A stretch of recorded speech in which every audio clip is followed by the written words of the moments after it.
राधे श्याम। जो भी वैष्णव लोग होते हैं, वैष्णव जन जो होते हैं, खासकर भगवान नारायण के, भगवान राम के और हमारे प्यारे श्री श्याम सुंदर ठाकुर जी के, तो इन तीनों को जो उपासक होते हैं, उनके गले में जो कंठी होती है, तुलसी की कंठी, तुलसी की माला, उसे क्यों धारण करते हैं वैष्णव, क्या महत्व है उसकी।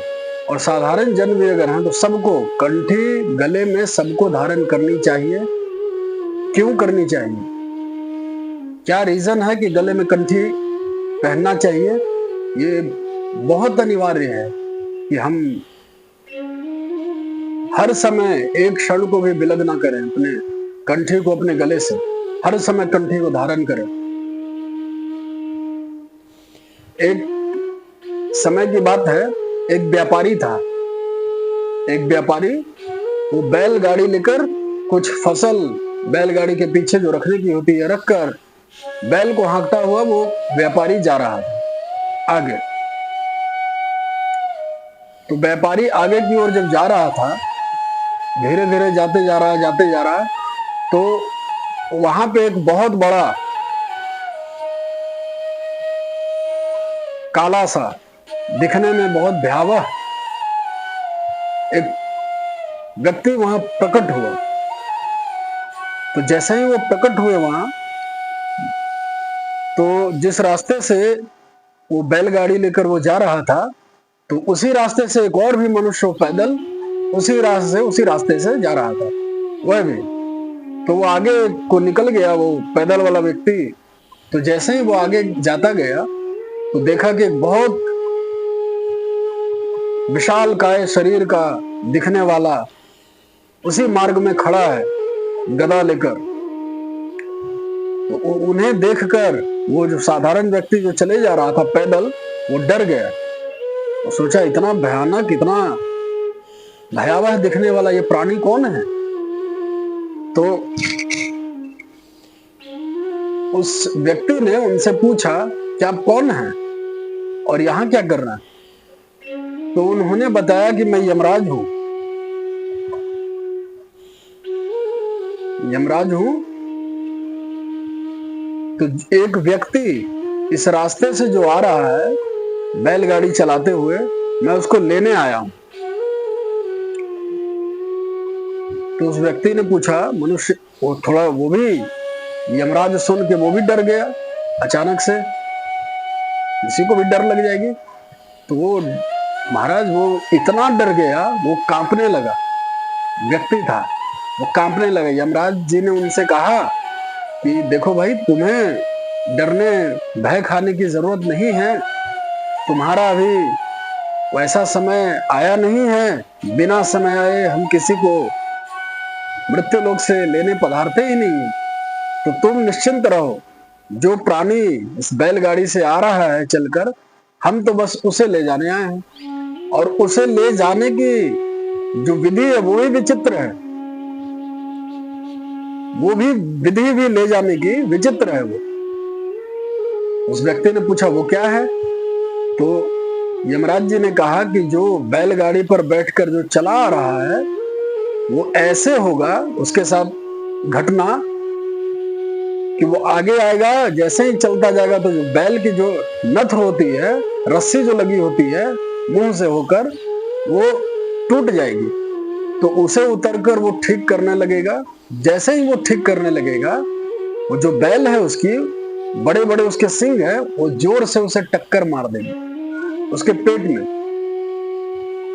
और उसके प्राणांत हो जाएगा। यही लीला है, यही करना है। प्राणांत होगा, मैं उसे लेकर यमपुरी यमलोक के लिए चला जाऊंगा। तो साधारण व्यक्ति था, वो सोचा, ये तो मन में वो विचार किया कि पहली बार ऐसा होने जा रहा, किसी को समक्ष सामने देखते हुए ऊपर से ये सारी लीला भी बता रहे हैं कि ऐसे ऐसे इस व्यक्ति को जाना है।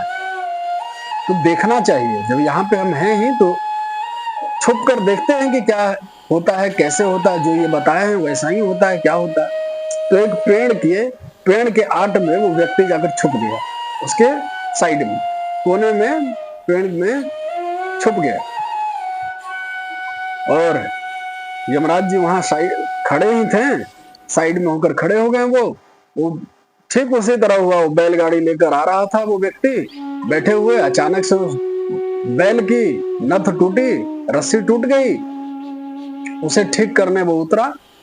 जैसे ही वहां से उतरा वो व्यक्ति और उस बैल के सामने जाकर उसके आगे होकर उसका नथ को ठीक करने लगा।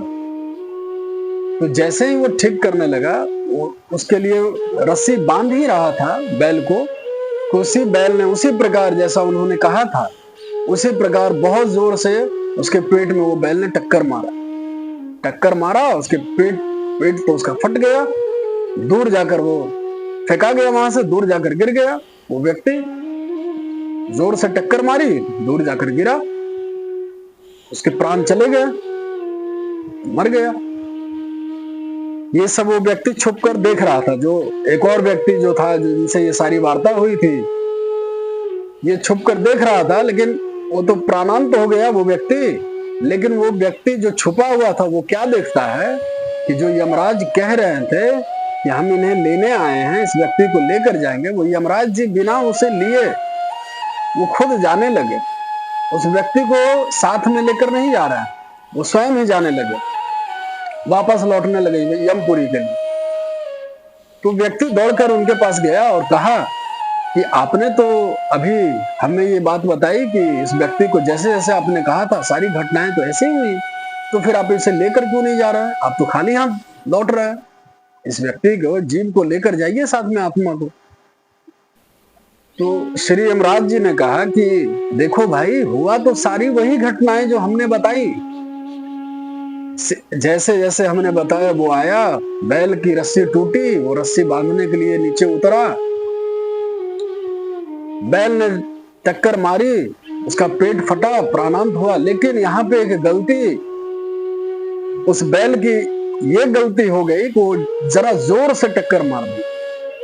वो जो बैल था, जो व्यक्ति को टक्कर मारना था पेट में, वो टक्कर जरा जोर की लगी, तो जिसके कारण वो व्यक्ति जो गिरा पृथ्वी पे, वो जरा दूर जाकर गिर गया, दूर फेंकाया। वहां पे क्या हुआ कि वहां पे एक छोटा सा एक पौधा,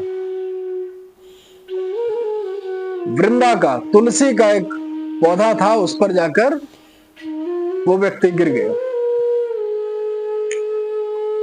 इस कारण हम उसे नहीं ले जा सकते हैं। जिसका स्पर्श, जिस प्राणी का स्पर्श अंतिम समय में स्पर्श, बहुत ध्यान से सुनिएगा, जिस प्राणी का स्पर्श भी अंतिम समय में प्राण निकलने से पहले, निकलने के बाद नहीं, पहले तुलसी महारानी मैया का जिसका स्पर्श होता है, उस जीव को यमराज जी अपने साथ कभी नहीं लेके जाते। यही बात उस व्यक्ति को उन्होंने बताई कि अब तो इन्हें लेने वैकुंठ से श्री नारायण भगवान के पार्षद स्वयं आकर इसे लेकर जाएंगे।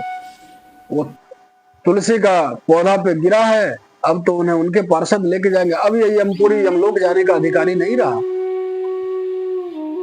तो इतना महत्व है तुलसी के बिरवा का। तो जितने तुलसी कंठी गले में बांधते हैं भगवान के वैष्णव जितने भी कंठी बांधते हैं, वो हर परिस्थिति में, किसी भी परिस्थिति, क्योंकि अगले क्षण क्या हो नहीं हो ये कोई नहीं कह सकता, कोई नहीं बता सकता। तो भगवान के जितने वैष्णव हैं वो तुलसी कंठी अवश्य पहने। और बाकी जितने हैं साधारण जो वैष्णव, अगर मान लो नहीं भी है, दीक्षित अगर नहीं भी है, फिर भी वो गले में कंठी पहने, जरूर धारण करनी चाहिए कंठी। लेकिन कंठी धारण करने के कुछ नियम हैं। इस नियम को अपने मन में ध्यान रखते हुए, बड़ी सावधानी से इसका निर्वाह करते हुए गले में कंठी पहने। कंठी सदैव तीनों त्रिभुवन में सिर्फ और सिर्फ मंगल करने वाली है। ऐसे तुलसी महारानी को सदा सर्वत्र अपने गले में धारण करना चाहिए। किसी भी समय किसी भी जीव का प्राणंत अगर होता है और गले में उसकी कंठी है, तो भगवान के धाम जाने का अधिकारी होता है। सारे पाप से मुक्त होकर वो वैकुंठ को जाता है, भगवान नारायण के धाम जाता है। और जो वैष्णव है, प्रेमी जन है, उनके गले में कंठी पहनने का इसका एक और ये भी है महत्व। अभिप्राय इसका एक और ये है कि जैसे किसी स्त्री है, कोई स्त्री है जिसका विवाह हो जाता है तो वो गले में मंगलसूत्र धारण करती हैं, सिंदूर पहनती हैं, विवाहिता स्त्री। उसी प्रकार जो भक्त भगवान के शरण में हो जाता है, उनका जगत पति कहते हैं उन्हें, जगत के पति हैं वो, संसार के त्रिलोकाधिपति, जगतपति, जगन्नाथ, ये प्रभु का नाम है। तो जो जीव उनके अधीन रहता है, उनके शरण में हो जाता है अथवा उनका भक्त है, तो ऐसे लोग गले में कंठी अवश्य ही धारण करें। मैं तो कह ही रहा हूं कि समस्त लोगों को धारण करना चाहिए कंठी, लेकिन वैष्णव जो धारण करते हैं उसके पीछे ये धारणा है, ये प्रमुख बातें ये है कि प्रभु का जिस प्रकार उस स्त्री के गले में अपने पति को प्रसन्नता के लिए, दीर्घायु के लिए सिंदूर और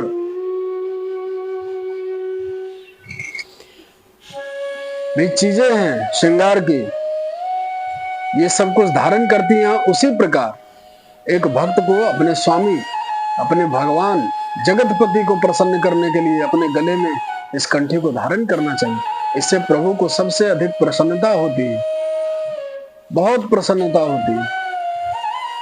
राधे श्याम।